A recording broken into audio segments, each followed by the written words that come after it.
This is Down the Aisle Wrestling Podcast, where we only make one promise. We will always reach for that. That's really. With Robbie Mack and Kevin Laramie. Here's Kevin Laramie. And Rob, even though it's a little later in the week, I had a little health problems in the weekend. I'm all fine, thanks to one show, and one show only got me through the pain I was in Sunday night, and that was WrestleMania 31. You know, Kevin, I am not afraid to admit when I'm wrong about something, and I know I was very, very critical for the build for WrestleMania 31. And you know what? To be fair, You were rightly critical. Yeah, I was rightly critical because the build-up sucked, and I think it was on purpose. Maybe it was. And you know, leaving WrestleMania, there's obviously some, you know, one of the things I hear about is that, Rob, you complain too much about stuff, and yeah, I do, because I'm a wrestling fan at the end of the day, and not only am I a broadcast journalist on this show, I'm a wrestling fan, and I have and I've been a wrestling fan since I've been 8 years old, and I deserve a certain standard of, you know, I give these people my money, I pay my $9.99 a month, I've been to pay-per-views, I've been to Raws, I've bought merchandise. So you know what I mean? I'm invested in this than everybody. And you're a stockholder, so you're invested in more than I am. Which I was really disappointed on Monday because financially. What the fuck happened? I was like, the fuck? I was like, it's good and there's good news and they do this. Anyways, we'll maybe save it for the end of the show. You're Brock Lesnar, Kevin, so... I have my theory why the stock plunged, so we'll maybe dwell on that at the end. But... like I was saying, I broke a tooth on Saturday afternoon after covering a soccer game in Montreal. I came back to my work. How did it happen anyways? How did you break your tooth? Eating. What were you eating? Just food. Anything in particular? Was it hard? No, it was actually like rice or something. That's fucked, eh? Yeah, and then the tooth just broke like in half. Oh. So it was, like the worst pain of my life. And I called my dentist and there was nothing available until this morning, which is Wednesday morning. So I had to literally eat Advil for every single meal and a lot of Orajel, which Saturday I couldn't work. I got the rest of my week in, but I was in such a pain. Even watching the mains, I was really in high pain. But the show really got my focus, which was hard to do. In the pain state I was able to focus and enjoy that show. That tells you how good it was. Yeah, 100%, Kevin. And it's a good thing that you were accompanied by it. Now, let me give you a quick stat from my WrestleMania. So, 7 altogether. 5 pizzas, 5 pounds of wings, 2 bags of chips, 5 2-liter bottles of pop, and nothing left over by the time it was done. Not a lot of wings when you think about it. Just 5 pounds. That's about 5 times 8. It's about 8 wings each. Yeah. Not even. If you're 7, it's about like 6. It's not that much. No, not at all. So, yeah. So we all had a great time. There was a lot of pot smoke. There was a lot of beers. No, not really. A couple of guys had a couple of beers, but it was mostly pot. They had this vaporizer. Yeah. Familiar with a vape? And it got so smoky in our room, in like our TV room, it looked like an Undertaker entrance for a little bit. So, speaking about the smoke and the Undertaker's entrance, have you seen this on eBay? No. Somebody is trying to sell in a box smoke from the Undertaker's entrance with 3 ticket stubs that shows that they were at the mains, and they're selling for like $2 on eBay. Yeah. Stupid people. Yeah. All right, let's dive into WrestleMania 31. It was a great show.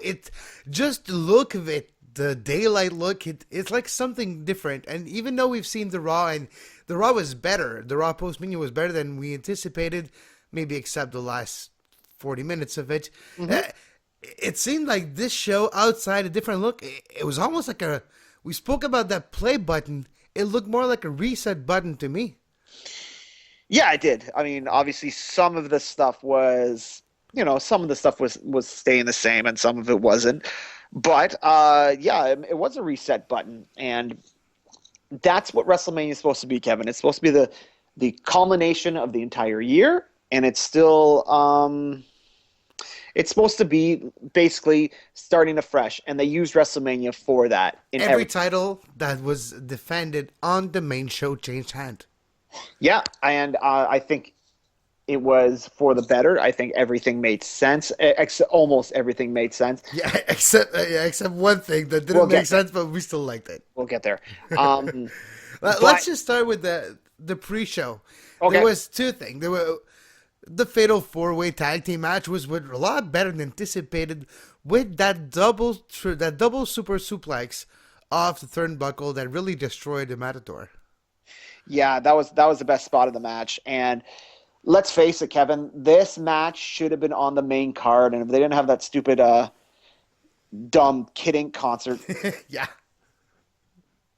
it probably could have made it onto the main card.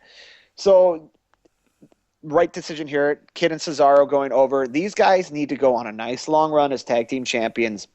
And I think everyone who's currently holding the belt needs to go on a nice long run. I think the Intercontinental and the U.S. Champions, respectively, they need to hold on to that title at least a year. And it needs to be defended. It's Sorry, not Kevin. easier, maybe you lose it for like a one angle, but you get it back right at the end of that angle, you know? I think they should hold on to it for a year. And the Intercontinental title, especially, needs to be defended at every Raw. Every match needs to be defended. Yeah, Like, and there's no non-title match from the champion. no, that's stupid bullshit. And every pay-per-view needs to be defended because if they really want to build it back up, to what the Intercontinental title used to mean. That's the only way it's going to be done. You know what they should do? Remember last year, the whole story about the lineal championship? There was articles about it on BuzzFeed and all that. Well, try to redo that lineal champion and try to figure out where it was and make it merge with the IC title. Make Brian go over whoever's the lineal champion right now. Maybe it's even this right now, but I'm not sure.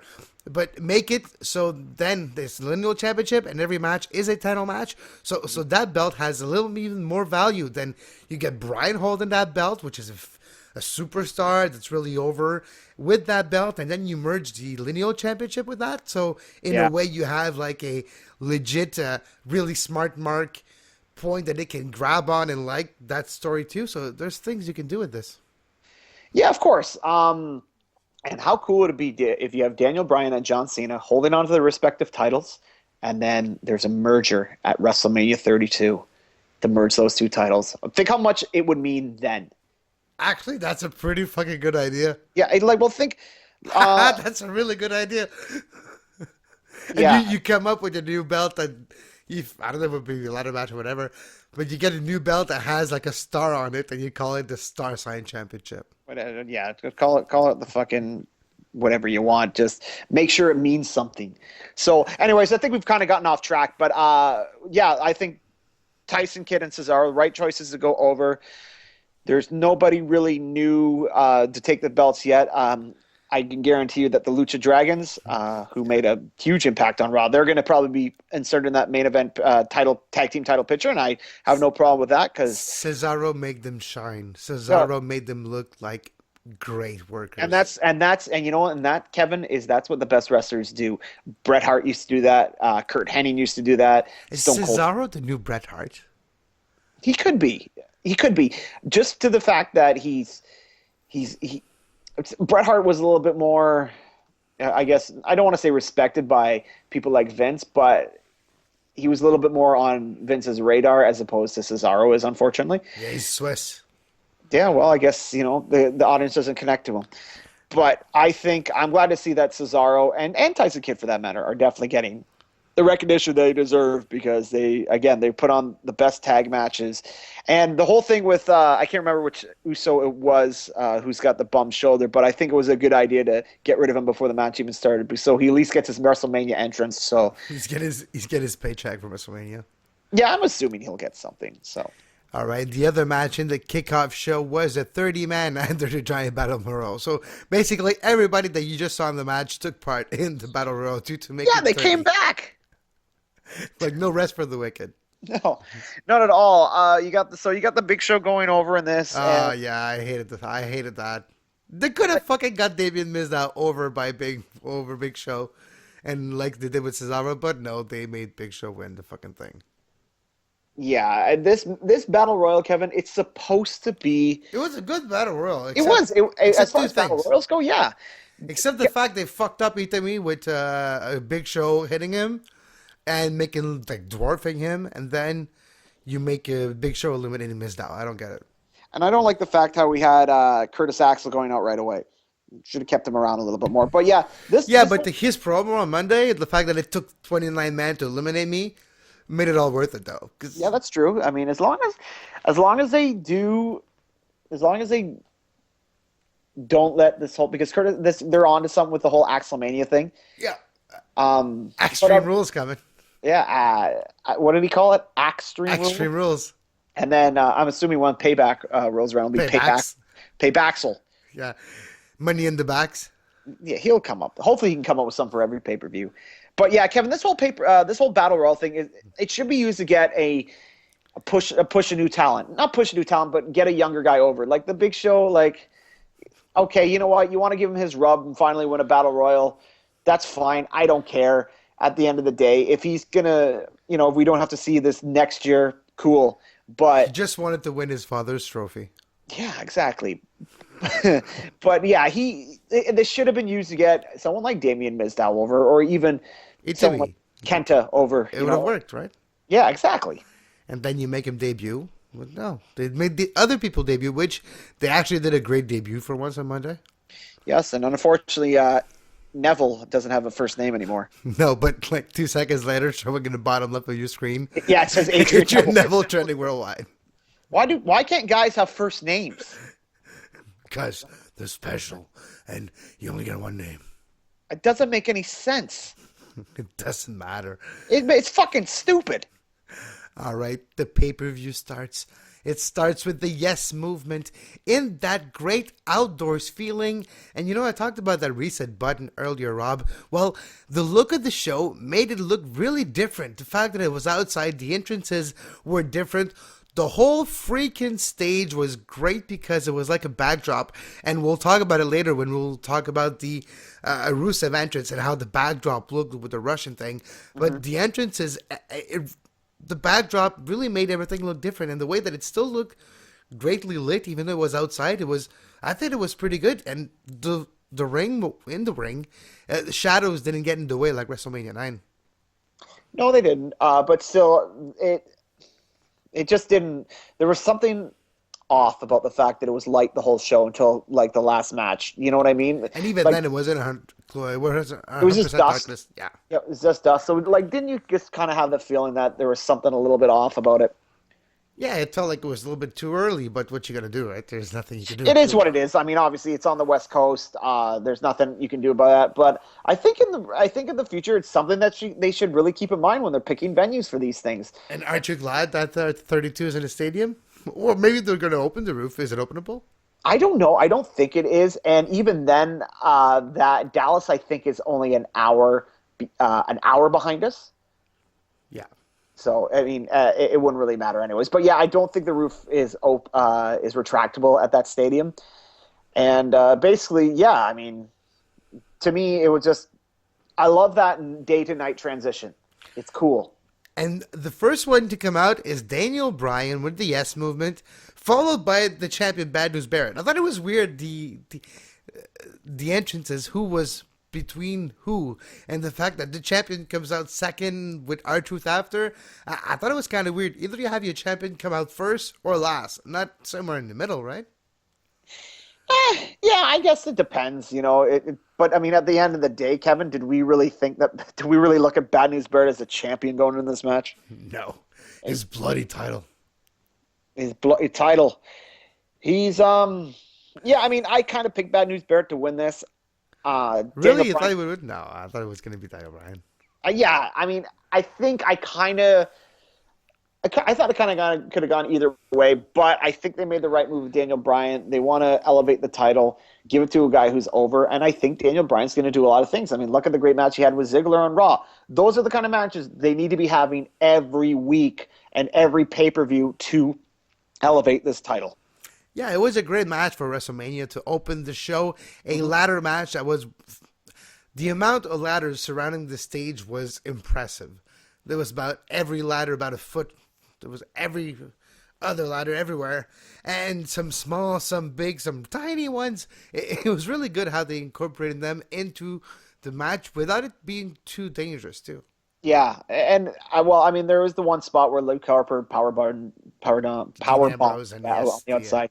and the So ladder broke in half. Yeah, yeah, so I mean, that kind of looked like ooh, but I mean, but it was Wrestling Monday, so yeah, so he must have been all right. So which is a good thing. So yeah, no, I thought the ladder match did. But I mean, we all expected the ladder match to be good anyways. So well, it's not like we're breaking new ground when we said that this ladder match was good because it was. no, exactly. So, like we say, Daniel Bryan won a headbutt war versus Yeah, Ziggler on top of the ladder. And you know what? When you headbutt a goat, you're always gonna lose. yeah. Well, that's what we were told, Kevin, by JBL. Well, no, but a mountain goat, that's how they fight. They always win. I'm not. Um. Like a ram. Yeah, I'm not too familiar with the Mountain Goats fighting style, so I'll take your word for it.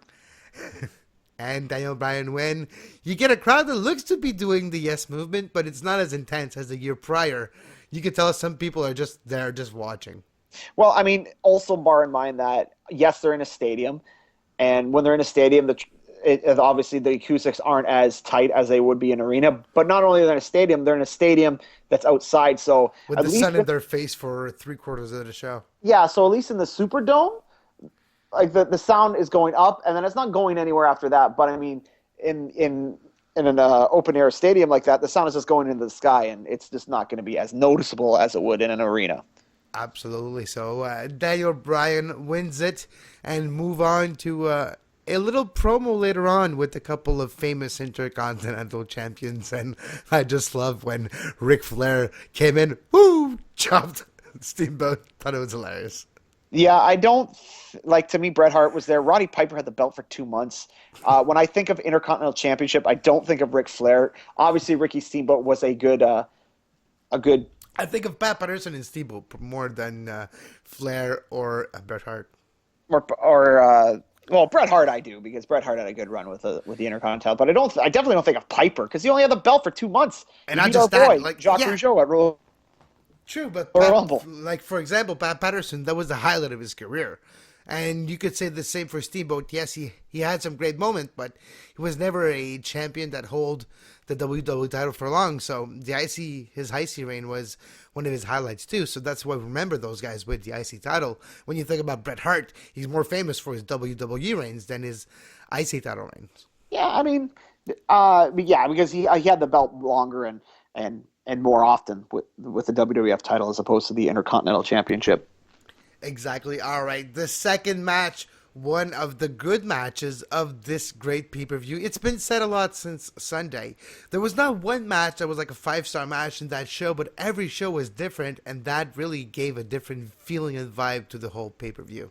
It was different. Now, to me, like this thing seemed really good because we watched it with a bunch of guys. We had a good time. That this that and the other. But you watched it alone, and you still had the same feeling coming out of it. So that's a good sign. I was laughing my ass off throughout the show. I was marking out laughing, got up on my seat alone in my living room at about 3 o'clock in the morning on Sunday night.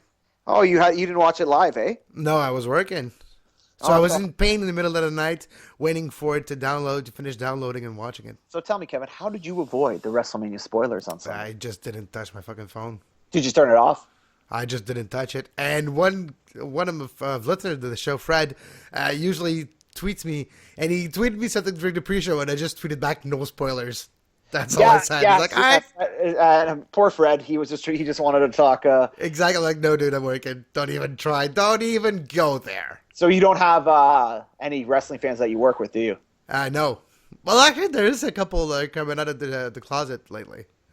Oh, More really? and more people are talking about it.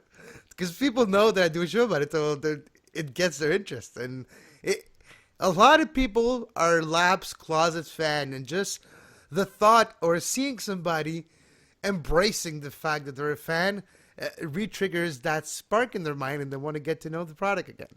Yeah, I'm 33 years old, and I don't give a fuck who knows I'm a wrestling fan. Exactly. On Sunday, everybody's like, why are you happy? I was like, it's WrestleMania Sunday. I'm in pain, but who gives a fuck?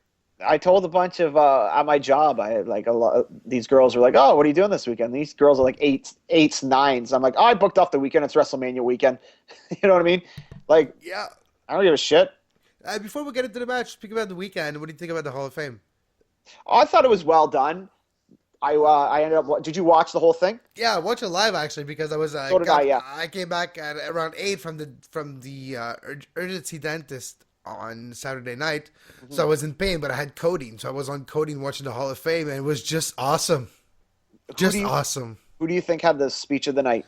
Well, I really liked Shawn Michaels, the fact that it was like non-scripted and went where he wasn't supposed to go. Same for Nash. I liked Zabisco. He got flustered and couldn't find his I way was back. disappointed with his speech because I thought But it I was. still liked it though. He truly felt like a guy who was uh, honored to be into the Hall of Fame, and that's what it's there for, right? So he was showing respect to business that respected him so much. I thought Alundra Blaze's speech was great, Yes, it was awesome. and I wasn't expecting that. But the highlight, the way they cut it and put it on the mains highlight, it sucked because they only went to the part where she took the belt off the trash can. Yeah, But her whole speech, it was good, yeah. and obviously the whole tribute to Connor was great, and Oh anyone. fuck! I was crying. I'm a grown man. And I was bawling my eyes out in my living room. Well, I wasn't so much crying, but Come on, you can say it. I would admit it to you. I don't care. Dana White's speech. Fuck. No, good for you, Kevin. I'm glad that you're emotional like that. That's good. But I mean, obviously, I was touched by it. And anyone, and I, you know what?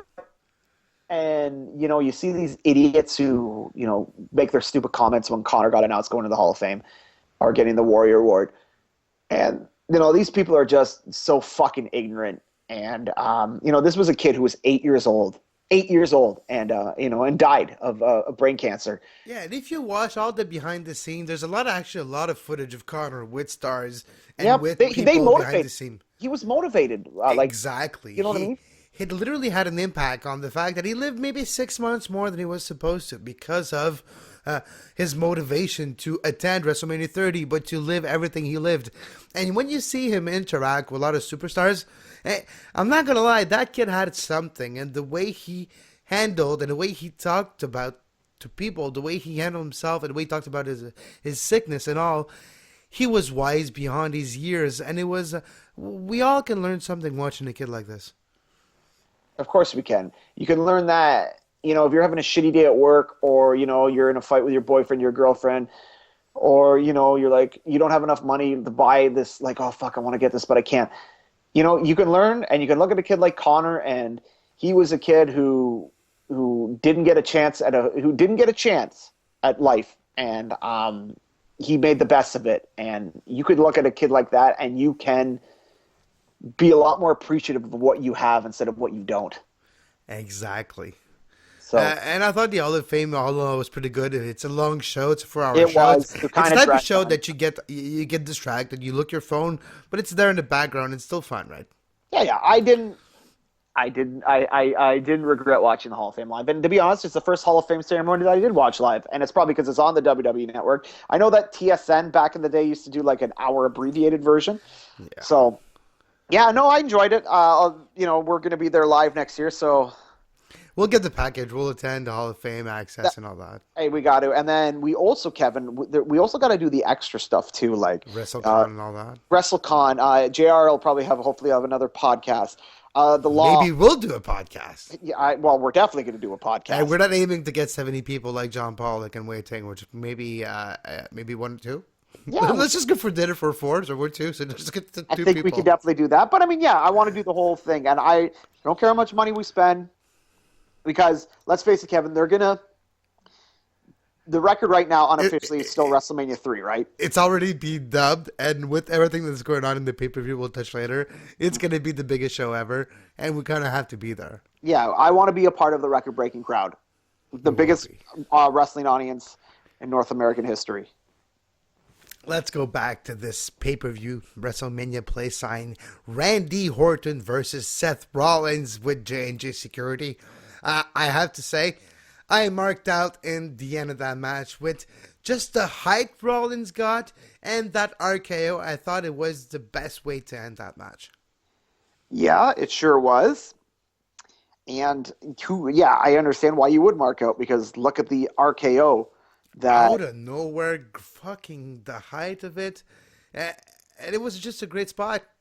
It was a good match when I watched it. It was not great. It was a good match. It was a good, well done match. That was Orton working as a baby face, Seth Rollins working as the heel. The great Seth Rollins spot. He's so agile and lands on his feet. It's always impressive to see him work in pay-per-view mode because he does work differently on pay-per-view than on Raw. Mm-hmm. And when you get him see like going for that Phoenix splash, landing on his feet, doing the rollover after, he's just so agile doing crossfits and parkour. When you see him in the ring, it's really fun to watch.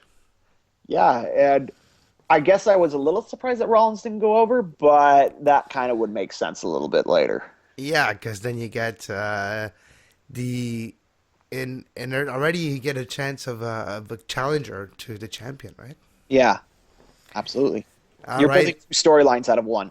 Exactly. So Randy Orton defeats Seth Rollins with an RKO that will be shown forever as a WrestleMania moment. Absolutely. Oh, yeah, that's in the archives. And then we go to the entrances of Orton and Seth Rollins were just basic. Yep. And they started to be very, very intricate after this with the mother of all entrances, a Terminator fucking entrance, Rob. Yeah, I'm not a fan of Triple H, but this was pretty cool. I'll give him that. The only part that I didn't get was when somebody just handed him two handles with 3 skulls each. He walked around like for 2 feet and just dropped them. I'm like, what was the point? I guess he needed them. He needed them, I guess. Well, and he was holding water in his mouth for the whole fucking time. he didn't have any water ball on him. So the whole time he's on the little round stage that went up on a piston and that came back down. Yeah. And he's taking the fucking Terminator skull get up out. And he's walking with the game music and getting to the ring and getting on the apron. And then he spits the water out of his mouth. He had it for like a good 10 minutes in his mouth. That's not easy. No, that is pretty impressive. You got to give the game his credits there. Let's get into the match itself, Kevin. A very smoke and mirror match, but yeah, but as you would expect. Yes, but looking at the crowd, looking at them, I guess it worked. They did it. They made it through. They did, and obviously they had the whole. What did you think of the whole DX NWO? I kind of expected it. Yeah, so did I. I was like, when I first heard the DX, I was like, don't tell me they'll do a DX NWO, even if that doesn't make sense. It doesn't, because first of all, it's the same fucking guys. Sean Waltman could have been on either side. I thought he was gonna do a swerve at least once between the whole thing. Nash and Hall are technically members of the Clique. But I have to say, my favorite WrestleMania moment happened during that time, Rob. And it's a very subtle moment. Yes. Okay, I'll describe, okay, because it's going to be very interesting. So NWO makes their way down the aisle, slowly makes their way down the aisle, and then they just start to hit each other. And eventually, Scott Hall takes a pretty big back bump outside, actually. But then you just see Nash down on the floor next to the ring, holding his fucking quad. And that's the joke that someone made at our place. Like, oh, he tore his quad. And I'm just like, I'm alone in my living room. I got up and I just started laughing. Like, he's holding his quad. He's holding his quad. He's holding his fucking quad. Well, how could you not laugh at that? You know, it was funny. And Kevin Nash is very aware of the IWC and internet wrestling fans. And I think that was for them. Come on. It's the death of that moment. There was a lot of those moments. It was great. Hogan took bumps for Sean Waltman. Oh, it was just awesome to watch. And like big bumps. Like the guys are bumping outside the ring. When Shawn Michaels came into the ring, I would have liked to seen another WCW. I thought we were going to get Goldberg. That's what I'm like, Goldberg's going to come down here. True, and we have to say too that this makes sense because the NWO were Sting's opponent for all those years. Yeah, maybe the Wolfpack's music said that. I mean, you know what I mean. So we're not breaking any new ground there, but it's true. It should have been. Woo, da, da, da, da, da. Well, and you get the Wolfpacks. Luger's in a wheelchair. Conan's in Mexico. God knows where Scott Steiner is. Disco Inferno and Kevin Nash and Buff Bagwell coming down the aisle. Oh, but honestly, even though we talk about it, it seems silly. in that moment, it still worked. Oh yeah, it did. It did what it was supposed to. It made it kind of, even though like we all, and I know that everyone out there wasn't a big fan of the whole WWE versus WCW thing, but I mean, for a brief moment, we felt like we were in high school again watching wrestling. And it was awesome. I thought it was like, wow, they really tried everything in that match to make it through, and it worked. Yep. At the end of the day, they had a match, and the game's over. And he went over. This doesn't he make any stays sense. over. This makes no sense. Well, Why? it kind of does when the rest of the show unfolds. I don't even. Yeah, we'll get into that. That was probably my best marking moment in my entire life. When is Sting? What is Sting's next move? Has he said on Monday? He doesn't know. Nobody knows. Who knows? There's a lot of pictures and talk that him and Undertaker shared a dressing room at the mains. Yeah. They shared their travel plans back to Texas together. So they spent a lot of times in the weekend together. Who knows? I've talked about a match next year.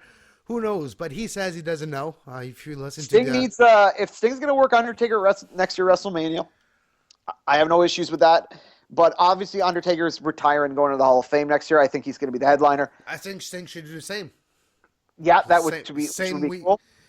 But you can't have Taker lose in his last match, and you can't have Sting lose both of his WWE matches. So I think Sting. He doesn't really care about losing. He needs a win. He needs a win. Or maybe that's a story where Sting just doesn't win a match in WWE. You know what I mean? But I think we'll get. And McMahon's like, yeah, I fucked them all till the end. I think we'll get a Sting match at SummerSlam. Yeah, probably, maybe. Who knows? All right, the one match that I actually watched once, and I did watch the WrestleMania 31 card 5 times so far, but that match I've only watched once, and it was actually a great match. AJ Lee, Paige, and the Bella Twins, but it did nothing for me because it's a match that was built by title match, and it's gonna lead the title match, but the fucking match that's supposed to be important is a throwaway tag team divas match. Yeah, this was one of those things where. Fast forward. No, well, we watched it live. So you couldn't. But I mean, this is one of those that went to the piss, and we just kind of, and in the room, no one was really paying attention to it. There was just kind of a lot of jokes floating around. Grady, who again doesn't watch the product as much as he used to. He's I guess you would call him a Laps fan. He was a big fan. He's definitely a Laps. He's the definition of a Laps fan. He is 100%. He was definitely a fan of Paige, who he thought a lot of people are the hottest girl since sliced bread. And then me and my cousin just kind of got into an argument who's the hottest in the ring. And me and my cousin kind of went with Brie Bella, who I think even though I like tits, Nikki, who I think is better looking than Nikki. I just hate hippies so much that I can't even think that he's hot. So, and then obviously you got AJ Lee too. So I mean, whatever. I'd fuck them all. Who am I sitting here thinking that I'm picky? Yeah, but it was a match that was just there. AJ Lee went over Nikki, so that probably builds the next title picture for the coming months. It sure does. Or maybe we'll get a return of the old pink belt as a women's championship in WWE. I thought they were going to go there on Saturday. It'd be cool. I'd like them to actually go call it the women's title again. I think that would be. You really want to give them a chance? Well, give them an actual chance by treating them like equals, and calling them divas doesn't really make them equals. No, they're divas. No, divas to me, a diva is like an insulting term for a woman. Like, oh, what a diva. You know what I mean? Yep.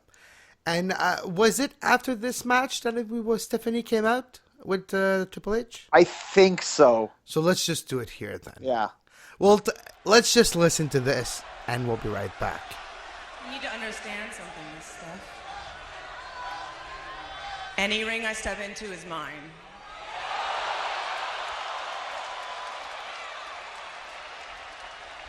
If you want me to leave, how about you make me? So we get Stephanie McMahon down the aisle with Triple H, just blabbering in the ring how WrestleMania made it so far, it's so big, and it would never have been possible without her and without her family, and how they own every superstar. I like how there was a Shane O'Mac chant that broke out. Yes, there was a Shane O'Mac that wasn't acknowledged at the end in the background. And speaking about how they own the fans and they own everything that's surrounding sports entertainment. And she gets cut off by If you smell, The Rock comes down the aisle. Well, The Rock takes his sweet ass time to come down the aisle. Well, yes. Well, because he probably had time to kill Kevin. I guess so, right? They cut up a match, and I guess the latter match it wasn't as long as I thought it would be. Yeah. Yeah, because that match only went about 13, 14 minutes, I think. After the Ambrose, I think, injury, after he got cut open, they found a way to. Maybe they just cut it short. Yeah, anyway, so they start doing this. The Rock comes down there. The Rock's saying now, you don't own the fans. You damn right don't own The Rock, blah, blah, blah. And then Stephanie's like, who do you think you are to come out here to do this? Yeah. Smacked him really hard across the face. Really freaking hard. He was red the rest of the night. Stephanie then starts her female version of Triple H act where she has to emasculate. And, we're supposed to believe that Stephanie McMahon has all this control over a Hollywood superstar like The Rock. See you later, Rock. Yeah. Catch you later, Dwayne. Yeah, fuck you, bitch. You need this guy if this guy wasn't in your company, it would be even worse.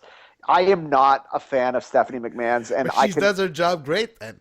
That's exactly what she wants you to think. It's just annoying. It's for me, I can understand. I can appreciate a good heel. You know what I mean? And you think she got go away heat? Yeah, with you at 100%.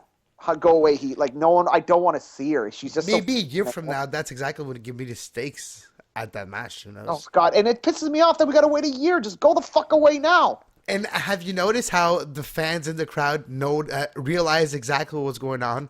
Right after the smack, they slowly, if you pay attention carefully, and I watched that part about 10 times, you hear a slow rumor and rumble in the crowd that's saying, Ronda, yes. Ronda, Ronda. Then slowly The Rock comes out of the ring. Fakes going up the ramp. Then slowly, the camera pans, you just see who's in the first row. You do see Ronda a little further, but there's no zoom, there's nothing towards her.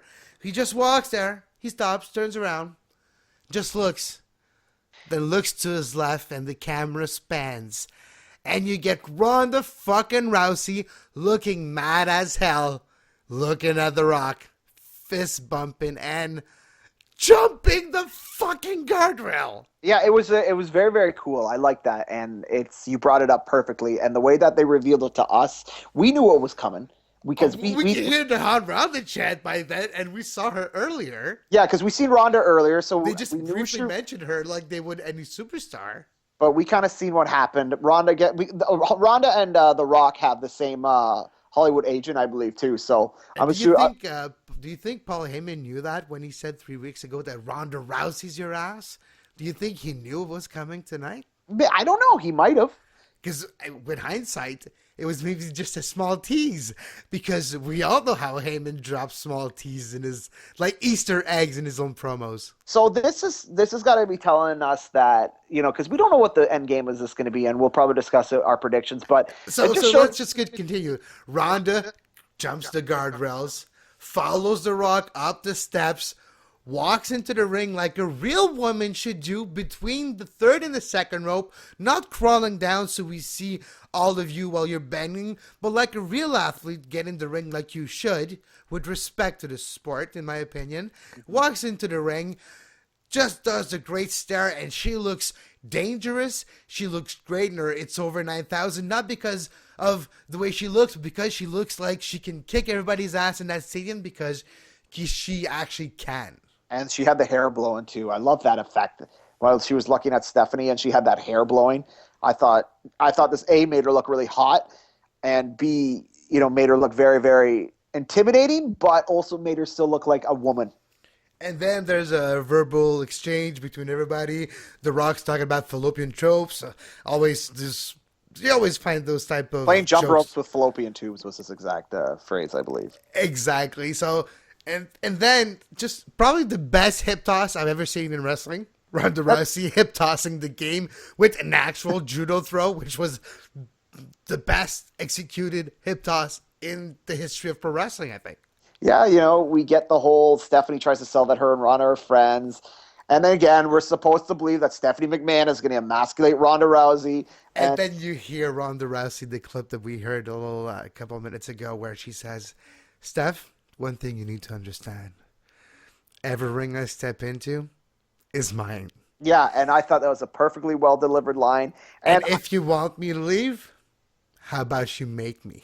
And I'll give that man beast Stephanie McMahon credit. She did sell the arm pretty well after Ronda did the judo throw or whatever it was.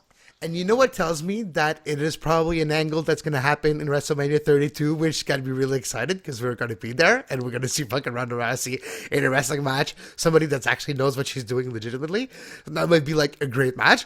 But out of this, what got me excited about this is she didn't do the armbar lock and get her to tap. No, she just did a small one. So it leaves the angle to be closed. It leaves the window open for a return for Ronda Rousey, in my opinion. And even though her agent said on Wednesday that it's not the case, he said that on April Fool's. So I still believe that there's a chance that Ronda Rousey comes at WrestleMania 32, either on one-on-one versus Stephanie. And you can shoot the angle for a year, Rob, saying how Stephanie's like, yeah, she's getting ready for Ronda, she's prepping, and Stephanie goes to her UFC fights. And there's something nice they could do to build that type of match for a year. Again, you need Stephanie McMahon is a version of the female version of Triple H, so we'll see this year build. And yeah, but Ronda goes over it, though. That's for sure, though, because she can't lose. That's no, of course she can't. Because I'm assuming, obviously, the dialogue between WWE and obviously Dana White was aware and was of course agree with it because there was a picture of him watching it on the WWE Network in London. So Vince and Dana are obviously communicating stuff. So maybe this won't be the only time we'll see stuff like this. And when you think about it, we do see a lot of WWE superstars at UFC events too, right? It's on my TV, and they showed her right after the Randy Orton match, and they had the lower third saying Randy Orton, UFC champion, and she's all there, smiles and everything. It's really foreshadowed the way they built it in that pay-per-view. It's just they really kept that secret and surprised the fuck out of everybody. And I think the fact that if UFC and WWE have not a partnership, but have a working relationship with one another, everybody wins. Yeah. We're going to see a lot, because then we'll see a lot. Maybe this cross promotion stuff. Maybe that's how you get CM Punk to come back. Maybe it's the only way you get CM Punk to come back if it's Dana White telling him, yeah, you got no choice, you got to go work there. Yeah. So yeah, anyways, Phil. I'm kind of glad they added, Dana. Yeah. Sorry, Kevin, to cut you off, but I'm kind of glad that they added Ronda Rousey, because I will flat out say this: I could give two fucks about a year build between a Rock Triple H match. We've seen that match so many times in the Attitude Era. I could give two shits about it. I didn't get that exciting feeling I got when they were building Rock versus Cena for a year, because that was fresh. I could care less about seeing The Rock versus Triple H. Maybe it's just because of my hatred of Triple H has blinded me. But I don't know. What do you don't seem to hate Triple H as much as I do. So no, I was lapsed, so I didn't get to hate in that part. Fair enough. So how do you feel about it then? I would like it, especially if Ronda's a part of it. If Ronda's a part of it, I could kind of get into it a little bit. I just hope she shoots on Stephanie for real and breaks her arm. That's not going to happen, Rob. Reality's not that way. Oh, I know, Kevin, but can't I just live in this fantasy world for a bit? You can. All right. So that brings us to John Cena versus Rusev with, hands down, the best entrance of the show. Yeah, Rusev got a tank. Even before the tank, just a backdrop of the Kremlin and the Red Place and the way it looked on the screens, it really had a Russian feel to it, a Moscow feel to it, with the cannon and the fucking soldiers carrying the flags and Lana coming down the aisle in front of the soldiers with the same pace of the soldiers, with the marching sound of the soldiers.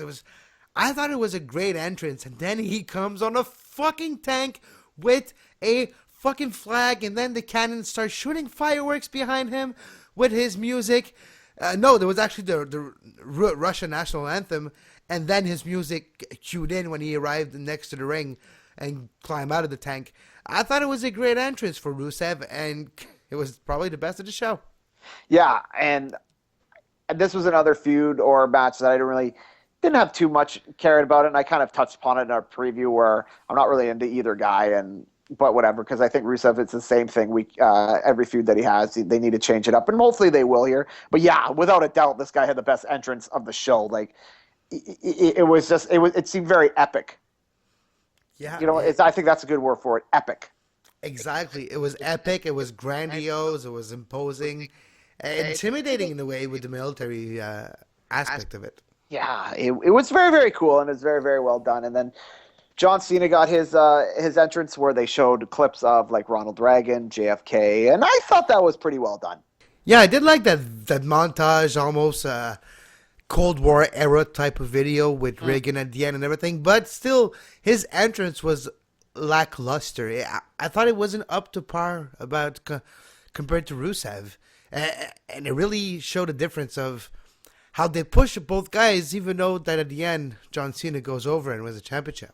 Yeah, John Cena usually gets a lot more of elaborate entrances at Oh, WrestleMania. but I have to say the famous John Cena suck was there very loud. You could Yeah, hear it. you could hear it faintly, and again, you probably couldn't hear it as well because of the large open air stadium. But But the fact that you could hear it means that it was really loud. oh yeah, that you know what I mean.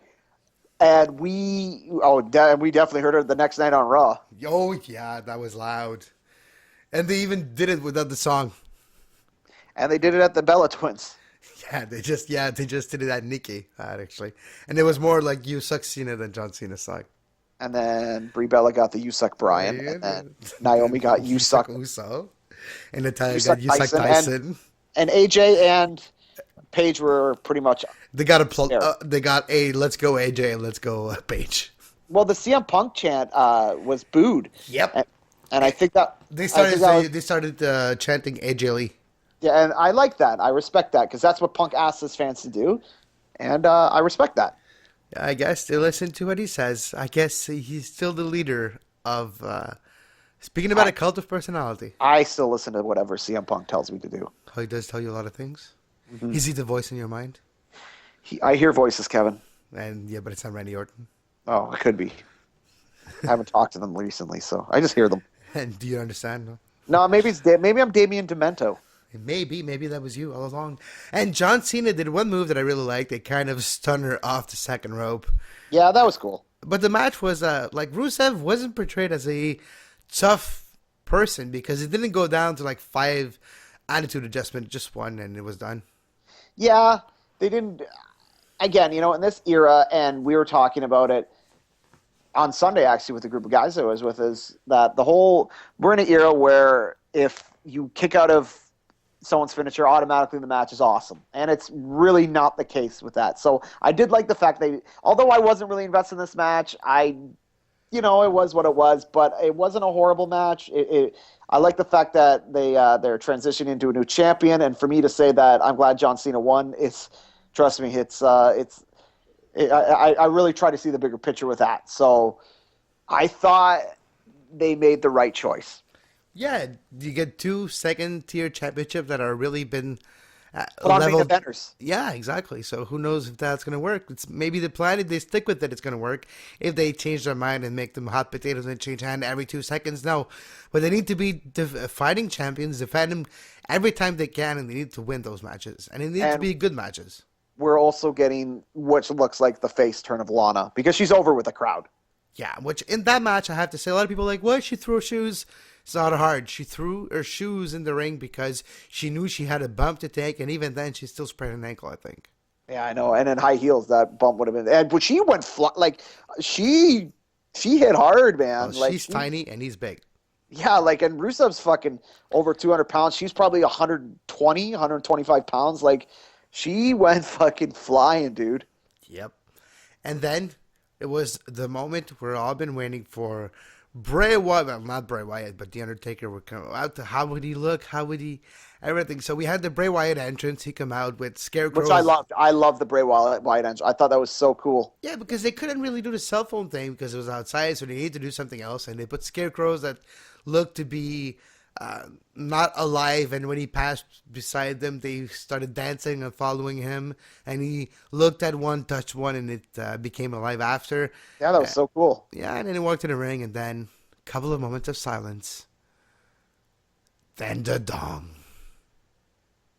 And our 22-1. The Undertaker comes walking out. 21-1 at this time, I should say. And when he's walking towards the ring, you can see him, but you can't really see him. You can't really see how he looks until he gets in between the ropes. And that was the big story. How's the Undertaker going to look? And you know what? I threw And the plunge in front of holy everybody. fuck, that's how he great. looked. He He looks looked great. ripped. Have you seen between his chest? He had the line between the two pectoral muscles that shows that you're ripped and in really good shape. He was really surprisingly looked great. Yeah, and that's awesome. And that's nothing but great news. And I think maybe the Undertaker learned a lesson from last year. That silly mohawk he had is gone. He wasn't orange. He was just bright. Yeah, he had his hair dyed black. I think the Undertaker looked great. I think he looked good in the match. And this match was pretty decent. But Kevin, Bray Wyatt injured his ankle Yes, he earlier did. in the morning. he was on a foot cast right before he went out. Exactly, and there's only one spot where he seemed like he lost balance. So after the match, he did pretty good. And having an ankle and still being able to do his spider thing when the ankle is still twisted because you have to be upside down was pretty good. It was a great spot, that too. And and when the Undertaker's sitting up, that was so cool to see. But Kevin, did you not feel like this match was missing something? A steak. Yeah, it did. It was cool to see Taker back, and it was cool to see White. But I mean, Well, you know what? Maybe missing something. the way to explain it, if you're Vince McMahon, all right, put yourself in his shoes. And I know you would really don't like that, but put yourself in his shoes, all right? Oh, well, I'd love to put myself Actually, in. it must be a pretty decent life. Yeah. Yeah, it must be. But so, okay, so you're in his shoes. Taker comes in next last year. Doesn't look really good. Doesn't look in that great of a shape. Doesn't really look focused. Yeah. And then you make the call that, yeah, it doesn't really look that great. I'm not impressed so far. So I'll make him lose. He makes a call 4 hours before the show. Do you think? But Kevin, do you think that call was made that day though? It was. That's what Shawn Michaels said a couple of Really? months I did ago. not. Okay, I haven't heard about this. Like 4 or 5 hours before the show. Wow. So was the plan for Taker to go over before? I guess. Oh wow. But maybe the way that that's all speculation from here. I know the decision's been made. We know the decision's been made the same day. But maybe the way he looked and the way he came in, how prepared he was, or maybe how lack of prepared he was, maybe that was the train of thought behind the decision to make him lose.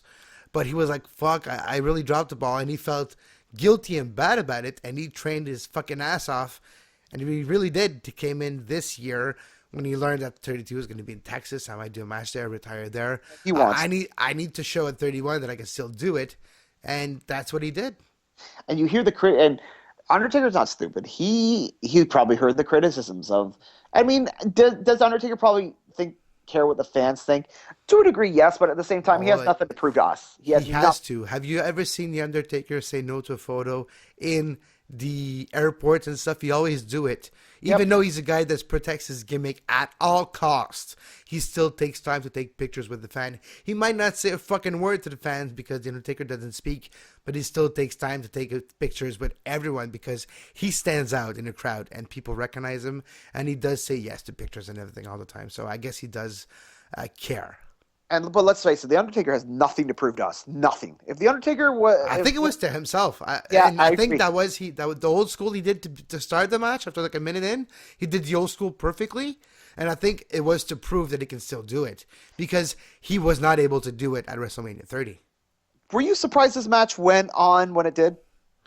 No, I thought it was actually good the way that they made you almost think that Bray Wyatt's going to go over with the way that the spot where he came out of the tombstone and gave the automatic sister Abigail, I thought that was it because it really looked like the way the matches are booked usually. And then it continues, and when the Undertaker kicked out, then I knew that the Undertaker would go over. But I thought it was greatly booked in the match, and both guys are not known for having like 30 fucking moves in their repertoire. Yes, the Undertaker's got a lot of them, but he can't do most of them anymore.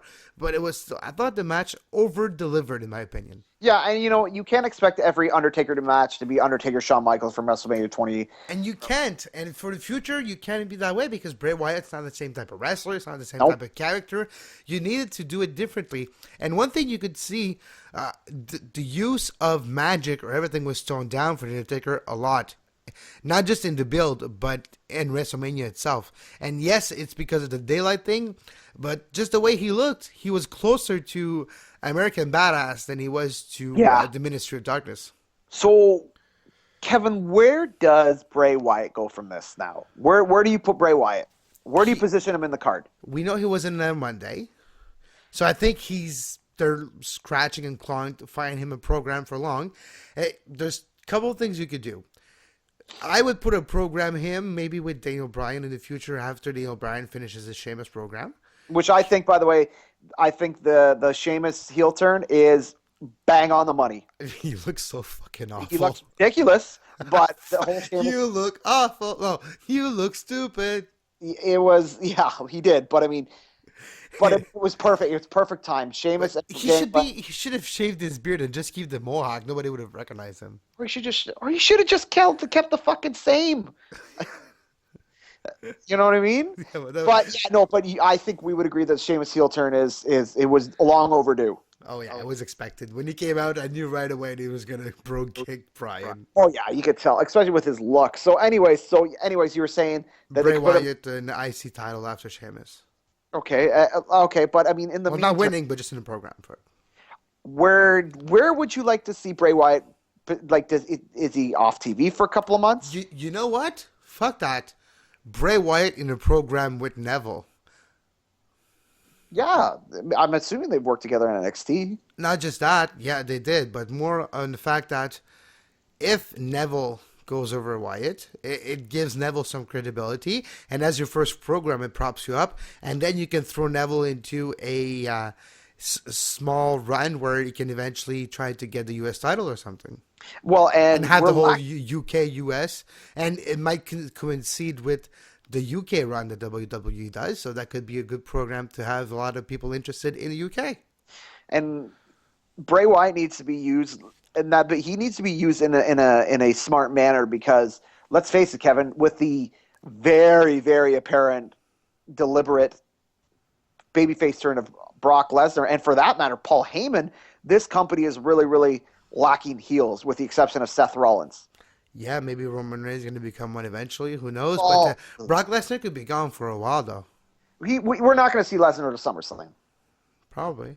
I will put that up against anything. We will not see Brock Lesnar until SummerSlam. Speaking of Brock Lesnar, that brings us to our main event, Rob. A great match. And it started with, I think Brock Lesnar came out first, right? Yep. The champion comes out first, and it always bugs me. Like, the champion should come out second. It doesn't really, oddly enough, and you would think this is something that would annoy me or bother me, it doesn't really bother me, either or. I don't know what the thought process behind it is. I think they kind of, I know back in the day, they would, like, and Jesse the Body would portray it as that, and even Bobby Heenan in this matter, portray that the champion decides who comes out first and second. I guess. Because I remember at WrestleMania 5, the Body said that Macho Man came out first, then Hogan, and then Jesse was saying stuff like, why would Macho come out first? He's a champion. And then they kind of would go into a tangent with that. Yeah, it's like Rusev last week saying, yeah, I'm the champion. I want to be introduced first because I'm more important. Yeah, so it makes sense, right? So, I mean, yeah, it doesn't really bother me. And you would think with my attitude towards like little shit like that it would, but it really doesn't. So you're the Rob on this one, Kevin. And then you get Roman Reigns coming out. Roman Reigns, I like that. I like him. Roman Reigns. And then you get Roman Reigns coming down the big walk down the stairs in the public. And have you noticed? Him shove that one guy?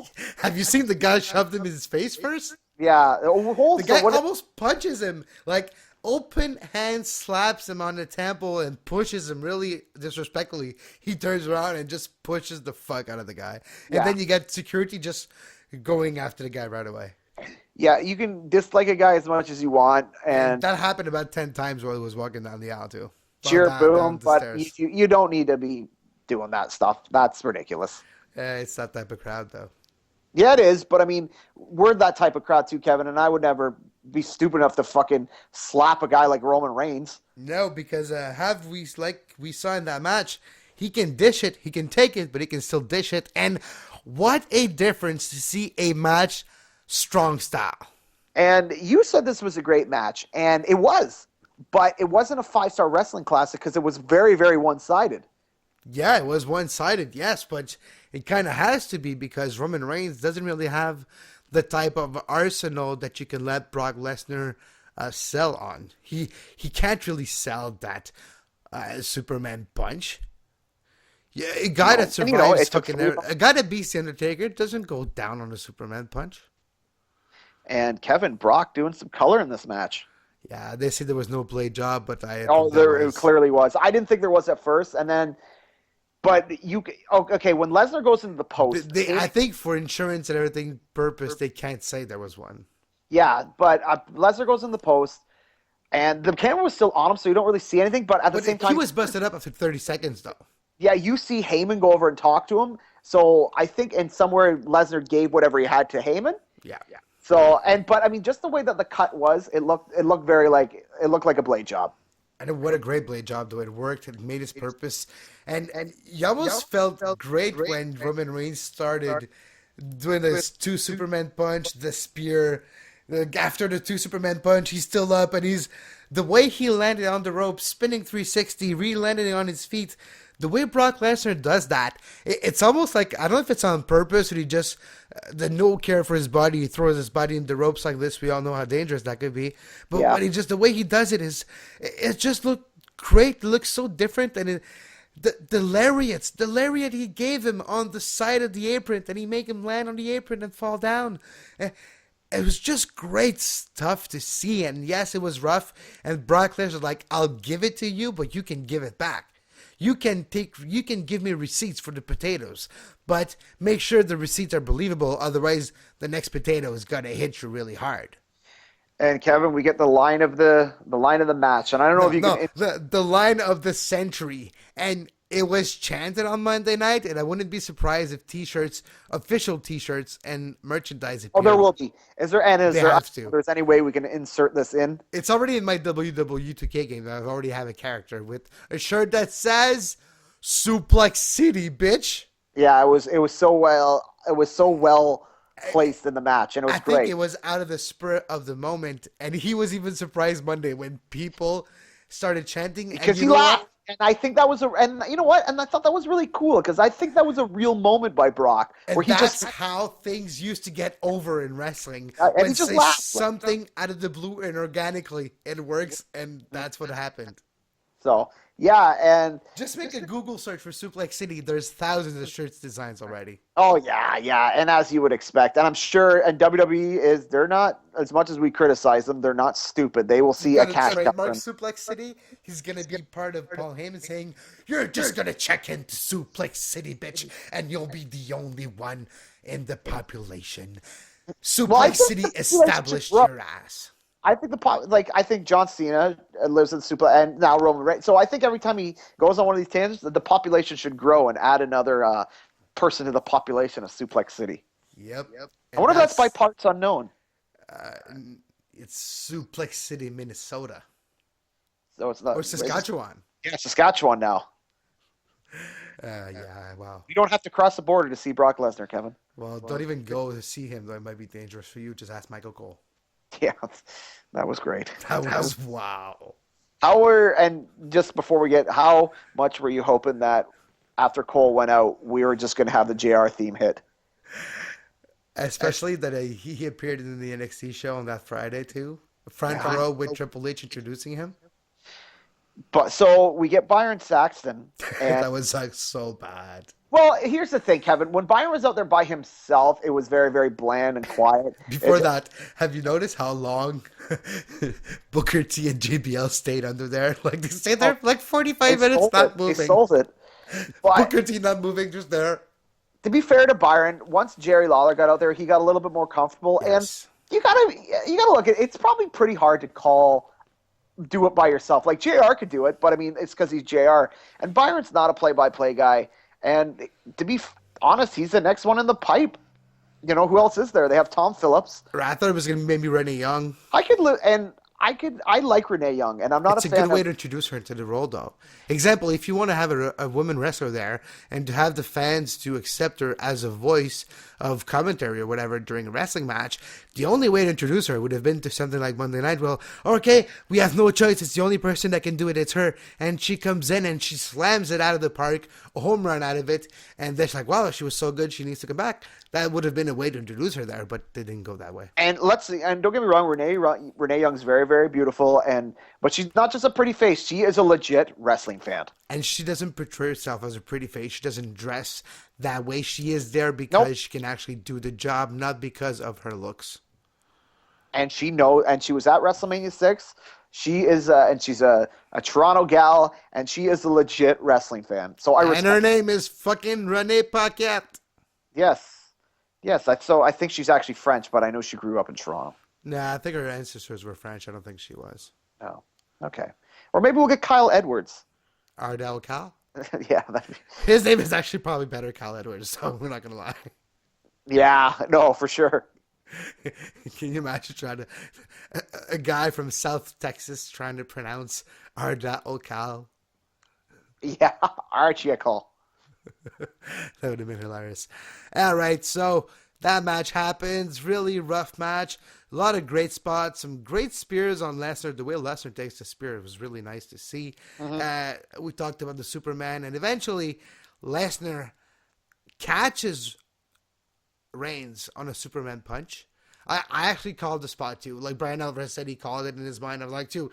When I saw him jump, I was like, eventually, just Brock's just going to catch him midair. And it just happened. He catches him midair. F5, but he's so hurt for the last three Superman punch before it that he's just laying there. And then Seth Rollins' music comes up, and you see the fucker running down the aisle. And the way he's running is just great.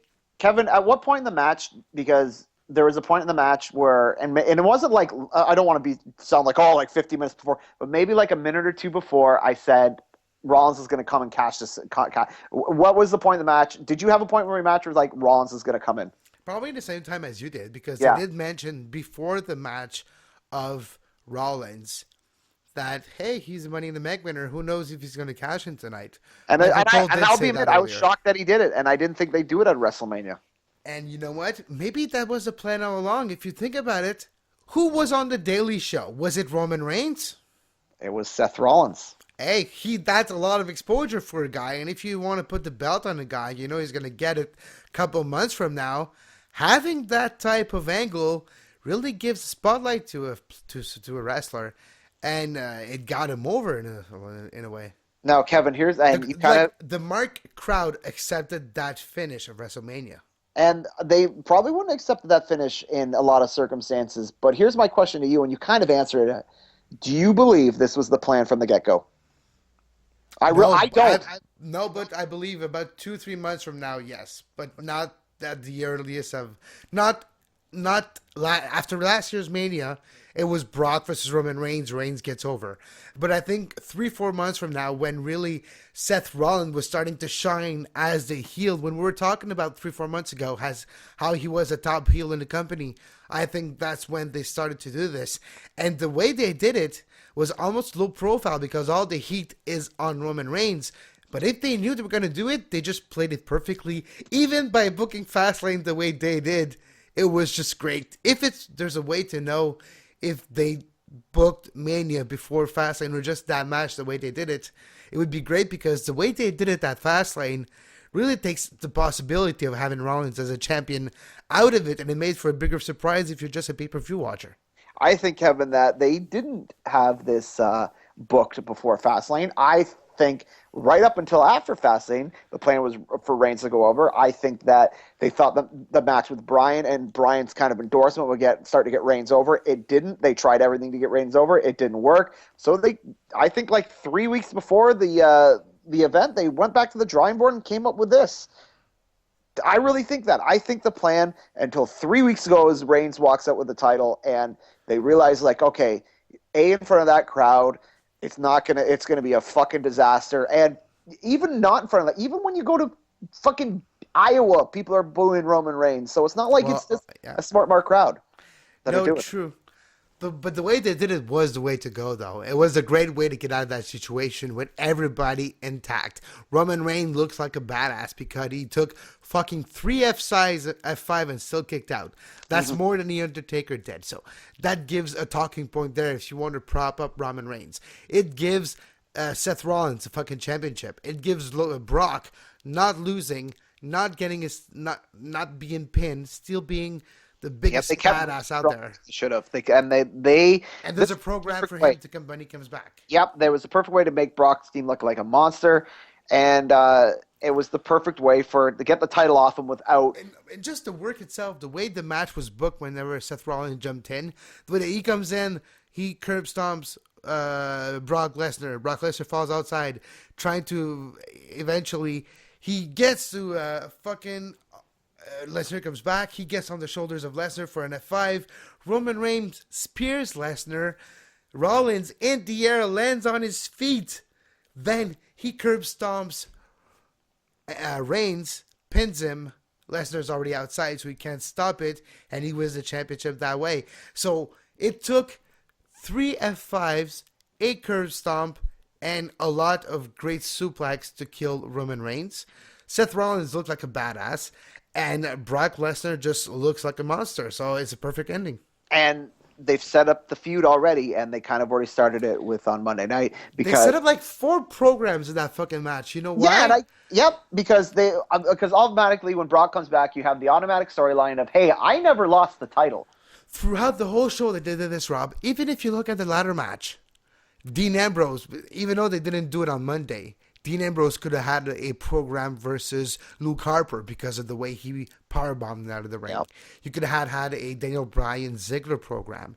You had a Triple H Rock, Stephanie McMahon and Ronda fucking Rousey program. Have AJ Lee Nikki. You have unfortunately, Cena Rusev is going to continue because it was a bullshit finish, but it's going to continue. You had maybe Taker and Sting. Has Seth Rollins with either fucking Reigns, either fucking Orton, or Lesnar. That's about 10 programs, and that's without Tyson Kidd and Cesaro against New Day Sucks. New Day Sucks. Who knows what's going to happen? A lot of possibilities coming out of that show, and that's kind of like what you want when you're watching WrestleMania. Yeah, so we're going through this is a lot of people talk about how WrestleMania and Royal Rumble and all that is the most important time of the year. I disagree. Obviously, it's the most important time of the year, but this to me is the most important time of the year because this is where you're off the high of WrestleMania and you're kind of back into where, like you said, things are getting reset, and this is the time of year where you'll get the call up. So this is the time of year where you're losing the casual fans who were just around for WrestleMania, and you're not going to see an upward swing until SummerSlam. So this, to me, this is the most important time of the year when booking matters because you have to keep people hooked in the product because you just can't base the fact of, hey, WrestleMania is in a month or two to keep them around. That's over. That honeymoon's over. Now I think you have to be a little bit more creative with your booking and what you're doing. Absolutely. So at the end of the night, Seth Rollins comes out with the championship. The crowd accepts the finish. He comes out as a weasel because he opportunistically won that championship, and he is now not just a top heel, but he's a top guy in the company. And that's great to see. Let me ask you this. Where do you think Paul Heyman goes from here while he's waiting for Brock to get back? Many possibilities. I thought we would know this on Monday, Raw, but we didn't. I think he's going to continue being the advocate and trying to get his client unsuspended, trying to get his reinstated. And who knows, maybe Brock's going to come back earlier than we think. Yeah. It's a possibilities, and you can have just that possibility hang over because it's a new contract. People doesn't know the details.